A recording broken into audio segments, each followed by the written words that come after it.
بسم اللہ الرحمن الرحیم۔ السلام علیکم۔ آج ہمارا موضوع ہے کہ صحبت کا اثر انسان پر ہوتا ہے۔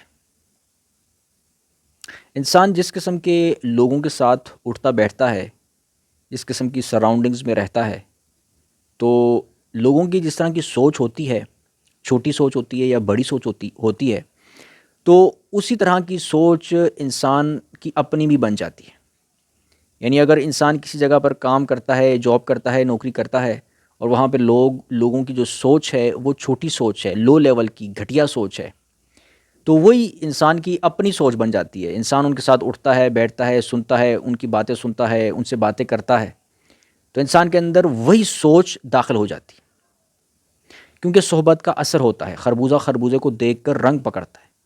بھلے ہی انسان بہت ایجوکیٹڈ بندہ ہو، بڑی ڈگریاں ہو، ڈاکٹر ہو، انجینئر ہو، سائنٹسٹ ہو، لیکن اگر سراؤنڈنگ کے جو لوگ ہیں ان کی سوچ اگر چھوٹی ہے، لو لیول کی ہے، گالی گلوچ والی ہے، یا گھٹیا باتیں کرنے والی ہے، حسد کرنا یا چھیڑ چھاڑ کرنا، ایک دوسرے کی ٹانگیں کھینچنا، اس قسم کے لوگ ہیں، تو انسان کی اپنی سوچ بھی کچھ اس قسم کی بن جاتی ہے۔ اگر نہ بنے تو ڈپریشن کا شکار ہو جاتا ہے انسان۔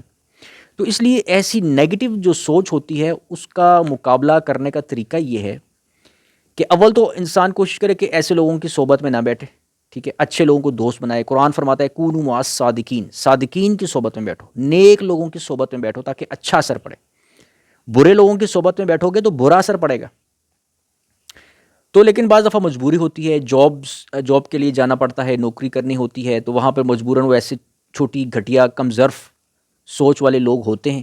تو پھر کیا کیا جائے؟ تو اس کے لیے یہ ہے کہ قرآن کا مطالعہ کیا جائے، اللہ کا ذکر کیا جائے، استغفار کیا جائے۔ مطلب یہ ہے کہ جاب کے دوران ہی جہاں پر لوگ ہیں باتیں کر رہے ہیں تو آپ اللہ کا ذکر کریں، آپ پڑھیں استغفر اللہ، سبحان اللہ، الحمدللہ، اللہ اکبر، اور اس طرح دیگر ذکر و اذکار کے جو کلمات ہیں وہ آپ یاد کر لیں اور وہ پڑھا کریں، دعائیں پڑھا کریں۔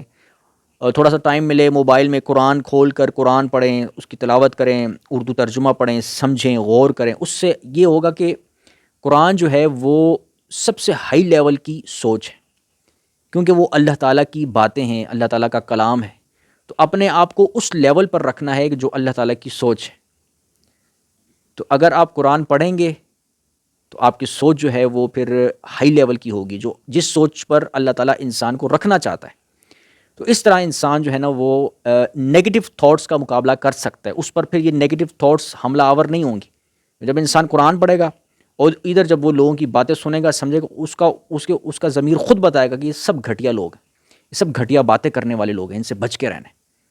کیونکہ انسان قرآن پڑھے گا، بار بار جتنا مطالعہ کرے گا قرآن کا، اللہ تعالیٰ کی باتیں پڑھے گا نا، تو اسے یاد رہے گا پھر کہ اصل بات یہ ہے، یہ لوگ سب فضول باتیں کر رہے ہیں۔ لیکن اگر انسان قرآن نہیں پڑھے گا تو پھر انسان ان کے ساتھ گھل مل جاتا ہے اور پتہ بھی نہیں چلتا کہ وہی باتیں انسان جو ہے نا وہ پھر اس کے اندر آ جاتی ہیں، جذب کر لیتا ہے سب باتیں۔ وہی گھٹیا چھوٹی نیچ سوچ جو ہوتی ہے نا لوگوں کی، وہ انسان کے اپنے اندر آ جاتی ہے۔ تو یہ معاملہ ہوتا ہے۔ اسی لیے قرآن نے حکم فرمایا ہے کہ برے لوگوں کو دوست نہ بناؤ، برے لوگوں سے بچ کے رہو، اچھے لوگوں کو دوست بناؤ، نیک لوگوں کو دوست بناؤ، ٹھیک ہے نا، جو نمازی ہیں، پرہیزگار ہیں، با اخلاق ہیں، متقی ہیں، ایسے لوگوں کو دوست بناؤ۔ یہ نہ دیکھو کہ دوسرا بندہ جو ہے نا وہ اس کے پاس بڑی ڈگری ہے، بڑا سائنٹسٹ ہے، بڑا انجینئر ہے، بڑا دولت والا ہے، تو اسے میں دوست بناؤں، حالانکہ سوچ اس کی چھوٹی ہوگی، گالی گلوچ دیتا ہوگا، نماز کے ٹائم نماز ہی نہیں پڑھتا ہوگا، بد اخلاق ہوگا، چغلیاں لگانے والا ہوگا، غیبتیں کرنے والا ہوگا، تکبر کرنے والا ہوگا، حسد کرنے والا ہوگا۔ تو یہ گھٹیا سوچ ہوتی ہے، چاہے اس کے پاس دنیاوی جون سا مرضی عہدہ ہو، دنیاوی عہدے سے کچھ نہیں ہوتا۔ اللہ تعالیٰ کیا دیکھتا ہے؟ تقویٰ دیکھتا ہے۔ تو یہ ہے کہ انسان نے اپنی سوچ کو ہائی رکھنا ہے، اس لیول پر رکھنا ہے جو اللہ تعالیٰ جس لیول پر انسان کی سوچ رکھنا چاہتا ہے، اور وہ ہے قرآن۔